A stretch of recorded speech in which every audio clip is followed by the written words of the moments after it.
안녕하세요. 다산에듀의 이창선 교수입니다. 자, 이번 시간에는 스프링클러 설비에 대해서 같이 공부해 보도록 하겠습니다. 자, 먼저 스프링클러 설비 같은 경우에는 이제 여러분께서 실생활에서 쉽게 접할 수가 있는 설비 중에 하나인데, 지금 여러분께서 앉아 계시는 곳에서 자, 위를 한번 쳐다보세요. 바로 스프링클러 헤드가 아마 보이실 거예요. 그 스프링클러 설비가 모든 설비에, 거의 모든 설비에 설치가 되어 있다고 보시면 되고요. 가장 쉽게 볼 수 있는 설비 중에 하나입니다. 먼저 정의를 보도록 할게요. 정의.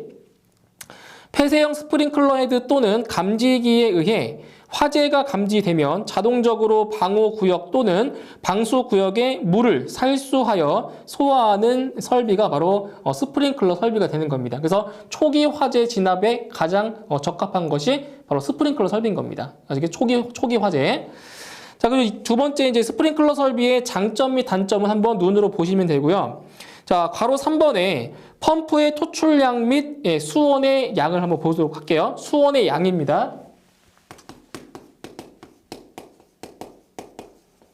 자, 이 수온의 양 같은 경우에도 계산 문제로 출제가 되고 있어요. 먼저 펌프의 토출량. 자, 펌프의 토출량.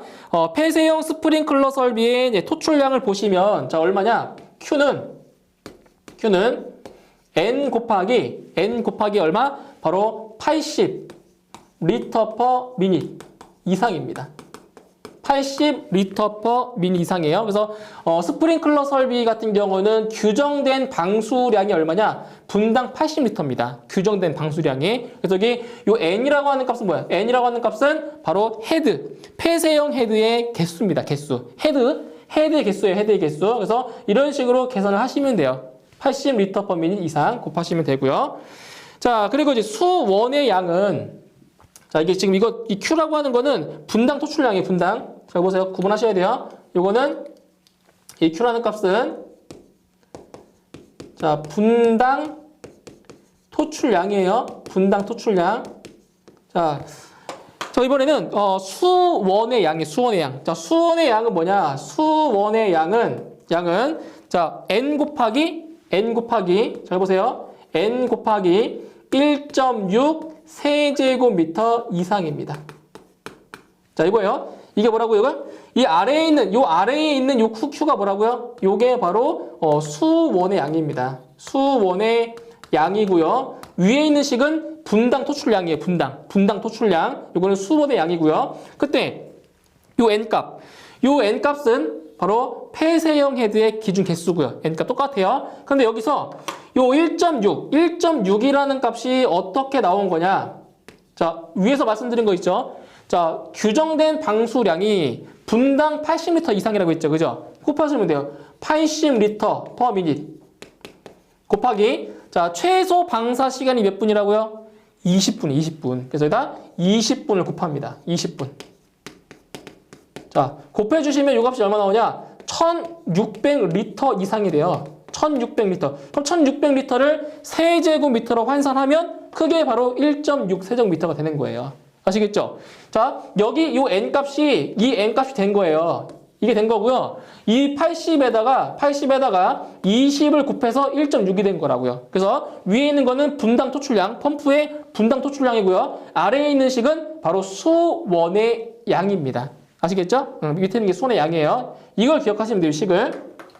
자, 이렇게 계산을 해주시면 되고요. 자, 그 다음에 다음 페이지에 보시면 폐쇄형 헤드의 설치 장소별 기준계수 나오죠? 이거 꼭 기억하셔야 돼요. 암기하셔야 돼요. 폐쇄형 헤드의 설치 장소별 기준계수 그걸 기억하셔가지고 이거 계산하실 때 요 N값에다가 대입을 하셔야 되는 겁니다. 반드시 기억하셔야 돼요. 이거 그 표 나온 거. 자, 그 다음에 이제 괄호 4번에 가압 송수 장치를 보도록 할게요. 가압 송수 장치. 자, 가압 송수 장치. 자, 여기 이제 아래를 쭉 보시게 되면은 자, 공식이 여러 개 나오죠. 공식. 고가 수조 방식, 압력 수조 방식, 펌프 방식 나오잖아요. 이 공식은 이제 실기 시험 대비하실 때 공부하시고요. 필기는 안 나와요. 필기 안 나오니까 공부하실 필요 없고요. 딱 한 가지만 기억을 하시면 돼요. 자, 다음 페이지 보실게요. 자, 가압 송수 장치의 그 설치 기준에서 가압 송수 장치의 전격 토출 압력은 하나의 헤드 선단에 0.1 메가파스칼 이상 1.2 메가파스칼 이하의 방수 압력이 될 수 있게 하는 크기일 것. 이거 하나만 기억하시면 돼요. 자, 뭐라고요? 자, 하나의 헤드예요. 하나. 자, 하나의 헤드 선단에서의 방수 압력이에요. 방수 압력. 선단에서의 방수 압력이 얼마냐면 0.1 메가파스칼 이상 그리고 1.2 메가파스칼 이하가 된다는 거 기억하시면 돼요. 그래서 하나의 헤드 선단에서의 방수 압력이 얼마라고요? 0.1 메가파스칼 이상 1.2 메가파스칼 이하. 이거 하나만 좀 암기를 하시면 되는 겁니다. 여기서. 자, 그 다음 괄호 5번에 방호 구역 및 방수 구역의 기준에서는 이제 뭐를 기억하시냐면, 자, 이것도 한 가지만 기억을 하시면 됩니다. 한 가지. 자, 뭐냐면, 자, 하나의 방수 구역을 담당하는 헤드의 개수예요. 자, 하나의 방수 구역을 담당하는, 자, 하나의 방수 구역을 담당하는, 자, 헤드의 개수입니다. 헤드의 개수. 이거 꼭 기억하셔야 돼요. 자, 몇 개냐? 하나의 방수 구역을 담당하는 헤드의 개수는 바로 50개 이하입니다. 이거 하나 기억하세요. 예, 하나의 방수 구역을 담당하는 헤드의 개수는 몇 개다? 50개 이하다. 이거는 꼭 기억을 하셔야 됩니다. 자, 그 다음에, 자, 6번째. 자, 괄호 6번에 배관을 보도록 할게요. 배관. 자, 배관에서는 좀 암기할 내용이 상당히 많습니다. 배관. 자, 배관에서는 암기할 내용이 좀 많아요. 자, 첫 번째. 배관의 종류를 보도록 할게요. 배관의 종류. 첫 번째, 배관의 종류입니다.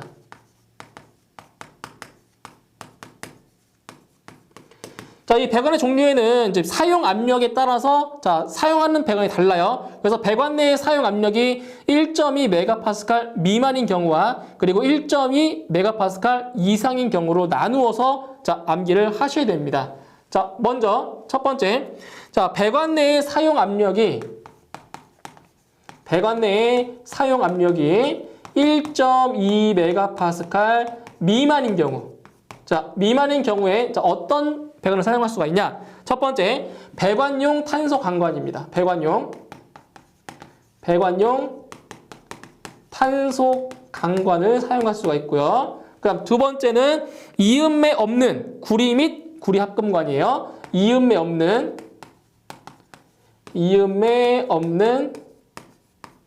구리 및 구리 합금관 사용할 수 있고요. 그 다음 세 번째. 자, 세 번째는 배관용 스테인리스 강관. 배관용 스테인리스 강관. 자, 또는 일반 배관용 똑같아요. 있을까요? 일반 배관용 스테인리스 강관. 그리고 네 번째는 덕타일 주철관이에요. 덕타일 주철관. 자, 이 네 가지 사항에 대해서는 사용 압력 1.2 메가파스칼 미만인 경우에 사용할 수가 있고요. 자, 이번에는 배관 내의 사용 압력이 1.2 메가파스칼 이상인 경우에, 자, 사용할 수 있는 배관입니다. 자, 첫 번째는 압력 배관용 탄소 강관이에요. 압력 배관용 탄소 강관. 자, 그리고 두 번째는 배관용 아크 용접 탄소강 관관입니다. 자, 배관용 아크 용접 탄소강 관관. 이렇게 해서 1.2 메가파스칼 이상인 경우에는 이 두 가지 배관을 사용할 수가 있습니다. 이렇게 해서 사용 압력 1.2 메가파스칼 미만인 경우에, 자, 네 가지의 배관, 그리고 사용 압력 1.2 메가파스칼 이상인 경우에 사용되는 배관 두 가지, 이거를 구분하셔가지고 암기해 주시고요. 여기서 시험에 나왔던 게 있어요. 자, 어떤 게 시험에 나왔었냐면 바로 1.2 메가파스칼 이상인 경우에 사용하는 배관, 압력 배관용 탄소 강관. 이게 시험에 나온 적이 있습니다. 이거 꼭 기억하시면 돼요. 자, 그 다음에 자, 3번에 보시면 소방용 합성 수지 배관으로 설치할 수 있는 경우입니다. 자, 이것도 좀 기억하셔야 되는데, 자, 두 번째. 자, 소방용 합성 수지 배관을 사용할 수 있는 경우. 자, 어떤 경우냐? 이것도 한 가지 내용만 좀 기억해 주시면 돼요. 바로 배관을 어디에? 지하에.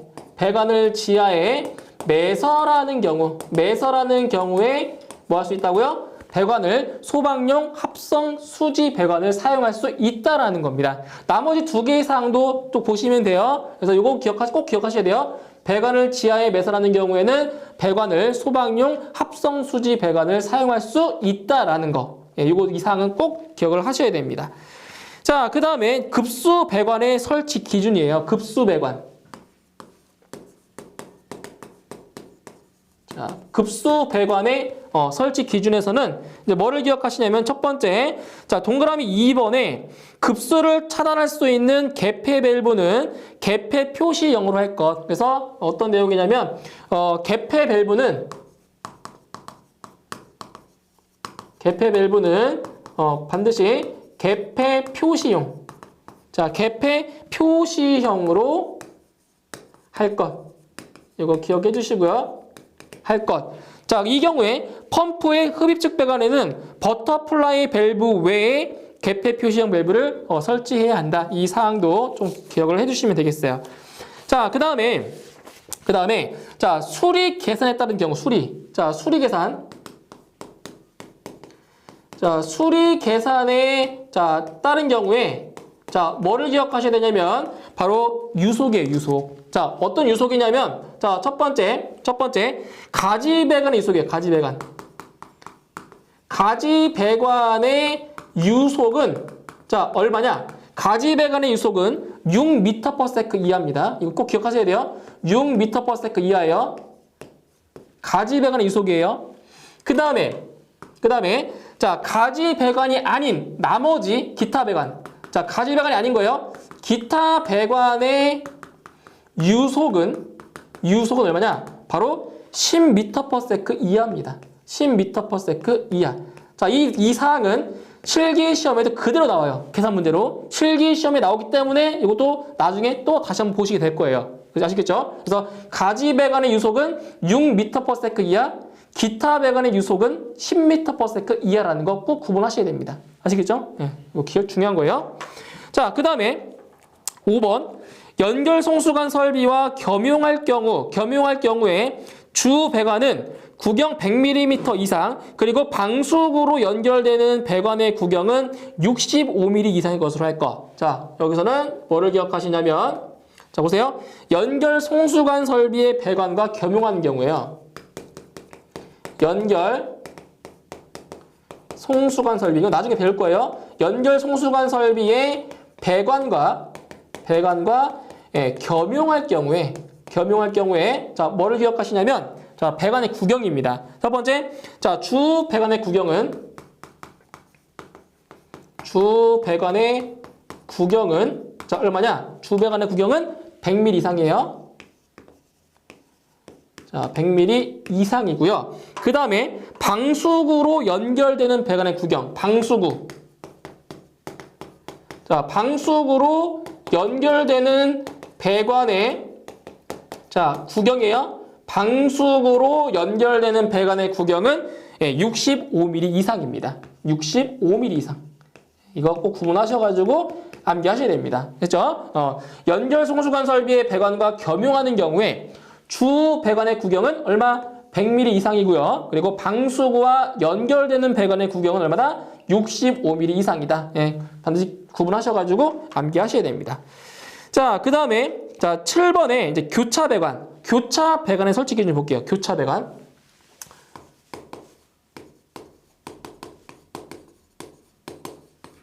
자, 보세요. 교차 배관의 설치 기준이에요. 자, 여기서는 첫 번째 동그라미 1번. 교차 배관은 가지 배관과 수평으로 설치하거나 또는 가지 배관 밑에 설치하고 자, 최소 구경이 얼마다? 최소 구경이 40mm 이상입니다. 자, 이거 기억하세요. 자, 교차 배관의 최소 구경. 최소의 구경이 얼마라고요? 최소의 구경이 40mm 이상입니다. 최소 구경은 40mm 이상. 자, 이것도 기억을 하셔야 되는 거고요. 교차 배관의 최소 구경 얼마라고요? 40mm라고요. 이거 기억하셔야 되고요. 그 다음에 동그라미 2번에 청소구는 교차 배관 끝에 개폐 밸브를 설치하고 호스 접결이 가능한 나사식 또는 고정 배수 배관식으로 할 것. 자, 여기서는 뭐를 기억하시냐면, 자, 보세요. 청소구예요, 청소구. 자, 청소구는 교차 배관 끝에, 교차 배관이에요. 교차 배관. 청소구는 교차 배관 끝에 개폐 밸브를 설치한다. 개폐 밸브를 설치한다. 개폐 밸브를 설치한다. 이거 기억하시면 되겠네요. 네, 청소구는 교차 배관 끝에 개폐 밸브를 설치한다.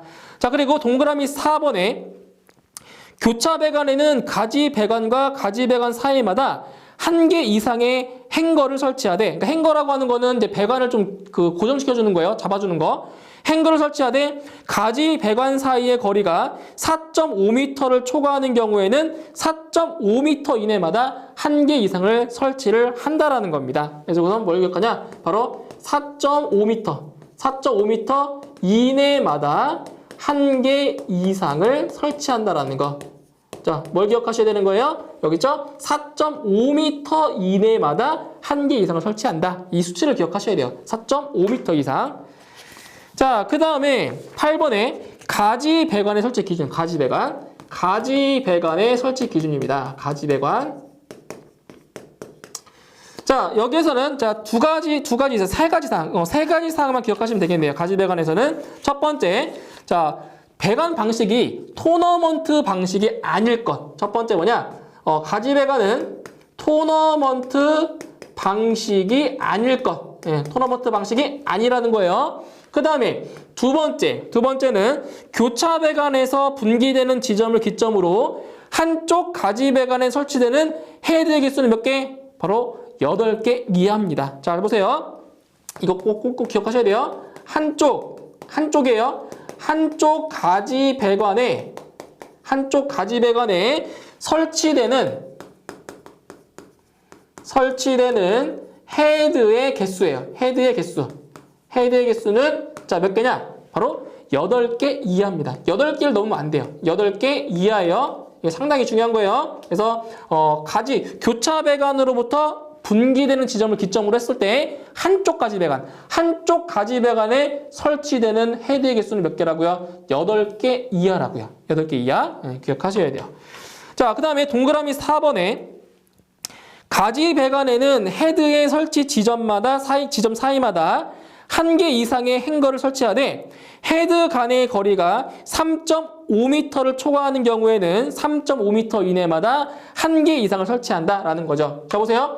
자, 교차 배관인 경우에 행거는 4.5m 이내마다 1개 이상 설치했어요. 그죠? 그런데 가지 배관인 경우에는 몇 미터? 3.5m예요. 3.5m. 3.5m 이내마다 행거를 1개 이상 설치한다라는 거예요.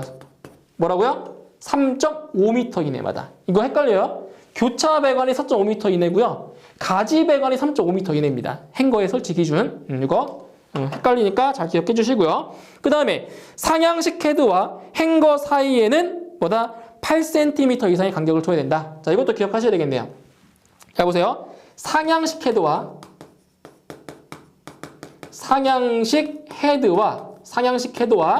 어떤 사이? 행거 사이. 자, 보세요. 자, 상향식 헤드와 행거 사이의 거리는 얼마라고요? 얼마? 바로 8cm 이상 거리를 둡니다. 8cm 이상의 간격을 둬야 됩니다. 자, 이것도 기억하셔야 되겠네요. 8cm 이상이라는 거. 그죠? 상향식 헤드와 행거 사이의 거리예요. 8cm 이상의 간격을 둬야 된다는 겁니다. 이렇게 해서 기억해 주시고요. 자, 그 다음에 자, 9번에 보시면 자, 수직 배관. 그 다음 수직 배관이에요. 자, 배관이 상당히 많아요. 그죠? 배관 종류가. 자, 이 수직 배관에서는 한 가지만 기억하시면 돼요. 수직 배관에서는 구경이에요, 구경. 수직 배관의 자, 수직 배관의 구경은 얼마냐? 구경은 50mm 이상입니다. 구경은 50mm 자, 이상이라는 거. 이거 기억하시면 돼요. 자, 수직 배관의 구경 얼마라고요? 50mm 이상입니다. 이것만 기억하세요. 50mm 이상. 자, 그 다음에 자 11번에 스프링클러 설비 배관의 자 배수를 위한 기울기. 배수를 위한 기울기예요. 배수를 위한 기울기. 자, 배수라고 하는 건 뭐예요? 물을 빼내는 거잖아요. 그죠? 배수를 위한 기울기인데 자, 여기에서는 두 가지를 좀 구분하셔가지고 암기하시면 될 거예요. 자, 첫 번째 수평 주행 배관. 자, 수평 주행 배관의 기울기. 수평 주행 자, 배관의 기울기는 얼마냐? 수평 주행 배관의 기울기는 바로 500분의 1 이상입니다. 자, 500분의 1 이상이에요. 500분의 1 자, 이상이 되고요. 그 다음에 가지 배관의 기울기예요. 가지 배관의 기울기. 가지 배관의 기울기는 자, 이거의 2배. 2배예요. 얼마? 250분의 1 이상입니다. 이거 두 가지 구분하셔야 돼요. 수평 주행 배관의 기울기 얼마? 500분의 1 이상. 가지 배관의 기울기 250분의 1 이상입니다. 두 가지 기억해 주시면 되고요. 자, 그 다음에 자, 괄호 7번에 이제 스프링클러 헤드에 대한 사항입니다. 스프링클러 헤드. 보세요. 스프링클러 헤드. 그러니까 이 헤드로부터 뭐가 되는 거예요? 헤드에서 물이 나오는 거잖아요. 예, 스프링클러 헤드에서. 자, 첫 번째. 스프링클러 헤드의 분류입니다. 분류. 자, 분류인데, 자, 뭐를 보시냐면은, 설치 형태별 분류에서, 자, 보세요. 설치 형태별. 설치 형태별. 자, 분류에서는, 자, 이제 뭐를 기억하시냐면, 바로 측벽형. 자, 이거 하나 기억하시면 돼요. 측벽형이에요. 측벽형. 자, 측벽형인 경우에는 뭐를 기억하시냐면은 실내의 폭이 실내의 폭이 몇 미터? 9m 이내인 경우에 적용한다는 거죠. 그래서 측벽형인 경우에는 이거 하나만 기억하시면 돼요. 실내의 폭이 자, 몇 미터 이하라고요? 몇 미터? 9m 이하. 자, 실내의 폭이 9m 이하인 경우에 뭐 할 수 있다고요? 예, 적용할 수 있다고요. 뭐를요? 측벽형 스프링클러 헤드를 말하는 거예요. 이거 기억하시면 돼요. 실내의 폭이 9m 이하인 경우에 적용할 수 있다. 자, 이거 한 가지 기억해 주시면 되고요. 그 다음에 자, 감도별 분류. 감도별. 자, 감도별 분류에는 이제 어떠한 용어가 나오냐면 이게 나와요. RTI라는 게 나와요. RTI. 리스폰스 타임 인덱스라고 해서 바로 이건 뭐예요? 반응 시간 지수입니다. 그래서 RTI라고 하는 거는 반응 시간 지수예요. 반응 시간 지수. 그죠? 그러니까 반응 시간 지수가 뭐할수록 짧을수록 이게 그 스프링클러 헤드가 더 빨리 반응하는 거예요. 아시겠죠? RTI라고 하는 거는 반응 시간 지수입니다. 그럼 여기에서는 뭐를 기억하셔야 되냐? 자, 이 RTI의 값에 따라서 헤드의 종류가 달라져요. 자, 뭐냐? 첫 번째, 조기 반응형 헤드가 있어요. 조기 반응형 헤드. 그러니까 조기 반응형이라는 건 뭐예요? 반응을 빨리 한다는 거예요. 조기 반응했다고요. 그죠? 빨리 반응했다고 하는데 이 조기 반응형 헤드의 RTI 값이에요. 이거 기억하셔야 돼요. RTI 값이 얼마냐면 50 이하입니다. 50 이하. RTI 값이 얼마라고요? 50 이하인 경우를 조기 반응형 헤드라고 합니다. 그러니까 반응 시간 지수가 짧을수록 더 빨리 반응하는 거예요, 헤드가. 아시겠죠? 그래서 RTI 값이 50 이하인 경우에 조기 반응형 헤드라고 하고요. 자, 그 다음에 특수 반응형 헤드. 특수 반응형 헤드입니다. 자, 특수 반응형 헤드에서는 RTI 값이 얼마냐면 RTI 값 잘 보세요. RTI의 값이 50초가예요. 여기 이하니까 50초가 80 이하입니다. 예, 이러한 경우에는 예, 특수 반응형 헤드라고 해요. 자, 그 다음에 세 번째는 표준형 헤드.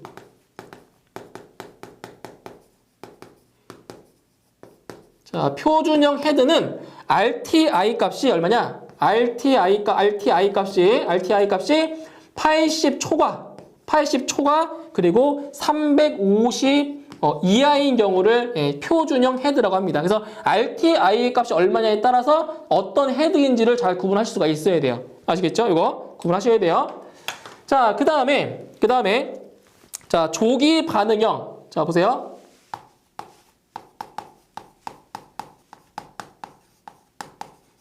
자, 조기 반응형 스프링클러 헤드의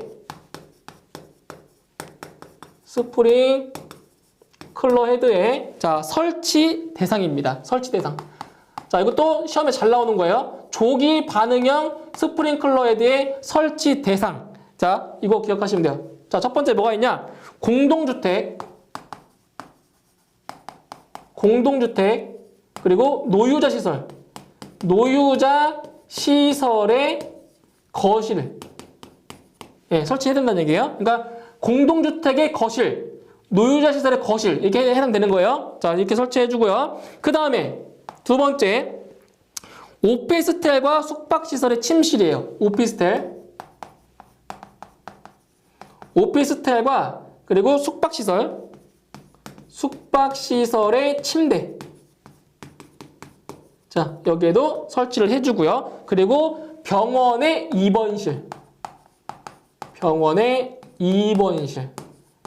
자, 이런 식으로 해서 조기 반응형 스프링클러 헤드의 설치 대상 이거 다 암기하셔야 됩니다. 시험에 다 나와요. 이거 공동주택 노유자 시설의 거실, 그리고 오피스텔 숙박시설의 침대, 그리고 병원의 입원실, 조기 반응형 스프링클러 헤드의 설치 대상입니다. 기억해 주시고요. 자, 그 다음에 스프링클러 헤드의 그 표시 온도가 나와요. 자, 두 가지가 나오죠. 폐쇄형 스프링클러 헤드의 표시 온도는 뭐냐? 설치 장소의 최고 주의 온도에 따른 자, 표시 온도. 이거 암기하셔야 되는 거고요. 그 아래 표를 보시면 퓨즈 블링크형과 유리 벌브형 스프링클러 헤드의 표시에서 표시 온도에 따른 프레임의 색상도 암기하셔야 됩니다. 이 중에서 시험에 나왔던 거는 표시 온도 121도에서 162도는 프레임의 색깔이 얼마다? 파랑이다. 이런 식으로 해서 문제가 나오니까 바로 표시 온도에 따른 프레임의 색깔을 암기를 하셔야 되는 사항입니다. 아시겠죠? 이렇게 암기해 주시면 되고요. 자, 그 다음에 자, 스프링클러 헤드의 배치에서 헤드의 배치 볼게요. 스프링클러 헤드의 배치에서 뭐를 보시냐면은 이걸 보셔야 돼요. 자, 헤드 간의 간격. 그래서 헤드 간의 자, 간격을 이제 아셔야 돼요. 헤드 간 간격. 자, 여기 두 가지가 있어요. 정사각형 배열이 있고요. 그 다음에 직사각형 배열이 있는데 정사각형이 바로 정방형. 해보세요. 정방형이라고 하는 게 뭐라고요? 이게 바로 정사각형 배열이에요. 정방형 배열인데 자, 이렇다는 거죠. 헤드가 이렇게 정사각형 배열로 형태로 이렇게 배열된 거예요. 헤드가 이렇게. 이런 식으로. 이게 헤드예요. 헤드. 그때 요 헤드와 헤드 사이의 간격. 자, 이 간격을 얼마냐? 이걸 지금 물어본 거라고요. 헤드 간격을. 자, 그럼 어떻게 구하냐? 지금 여기서 이렇게 보면 돼요. 자, 반 잘라볼게요. 자, 자르면 이게 몇 도예요? 여기 각도가. 요 각도가 몇 도예요? 정확하게 45도죠? 그죠? 90도의 반이니까 이게 45도가 돼요. 그럼 여기서 정방형인 경우에 자, 여기 보세요. 지금 여기 가운데에서 이 헤드까지의 거리를 R. 자, 요 R이 뭐냐? 요 R이 바로 수평거리예요. 이거는 암기하셔야 돼요. 자, 특정 소방 대상물별로 이건 암기를 하셔야 됩니다. 이 R 값은 다르기 때문에. 그래서 요 헤드와 헤드 사이의 간격은 얼마냐? 2R 곱하기 코사인 45도가 됩니다. 이거예요. 정방형인 경우에. 자, 그래서 2R이 뭐냐면 이게 하나가 R이잖아요. 그럼 여기서부터 여기까지의 거리가 얼마인 거예요? 2R이죠. 2R 곱하기 코사인 45도가 돼요. 이거는 삼각비를 이용해서 푼 거예요. 삼각비. 잘 보세요. 삼각비 한번 설명드릴 거예요. 자, 지금 여기가 몇 도? 여기가 45도예요. 45도고요. 자, 여기가 지금 얼마? 여기가. 요 대각선의 길이가. 요 대각선 길이 말하는 거죠? 얼마? 여기가 2R이에요, 2R. 그죠? 2R이에요. 그러면 헤드와 헤드 사이의 간격은 뭐야? 간격은 요거죠, S. 요게 S인 거죠. 그쵸? 그러면은, 자, 식을 만들어 볼 거예요. 잘 보세요. 코사인 45도. 코사인 45도가 얼마인데요? 코사인 45도는 빗변분의 밑변이잖아요. 빗변분의 밑변. 얼마? 2R분의 S입니다. 그쵸? 2R분 S예요. 그래서 얼마? S는 2R 곱하기 코사인 45도가 나온 거예요. 아시겠죠? 이거는 정방형일 때. 아시겠죠? 정방형일 때 정방형. 이렇게 해서 정방형일 때의 그 헤드 간의 간격을 이 공식대로 암기하시면 되고요. 이 문제는 뭐냐? 이 식이 중요한 건 아니에요. 뭐냐? 요 R값이 R값. 요 R값. R값은 수평거리인데 특정 소방 대상물별로 이 R값이 다 달라요. 그 R값을 암기를 하셔야 이 간격을 구할 수가 있다고요. 아시겠죠? 예? 그래서 문제는 정방형만 문제 나오고 그리고 장방형. 자, 장방형도 있어요. 장방형은 이게 직사각형인데 직사각형 형태인데 이거는 필기엔 안 나오고 실기에서 문제가 나오기 때문에 이거 실기에서 별도로 문제 설명드릴 거예요. 아시겠죠? 필기에서는 뭘 보시면 된다고요? 정방형만 보시면 돼요. S는 2R 곱하기 코사인 45도. 자, 이것만 보시면 되는 겁니다. 아시겠죠? 자, 이렇게 해서 일단 이번 시간에는 스프링클러 헤드의 배치까지 설명드리고요. 다음 시간에 이어서 나머지 부분 설명드리도록 하겠습니다. 예, 수고하셨습니다.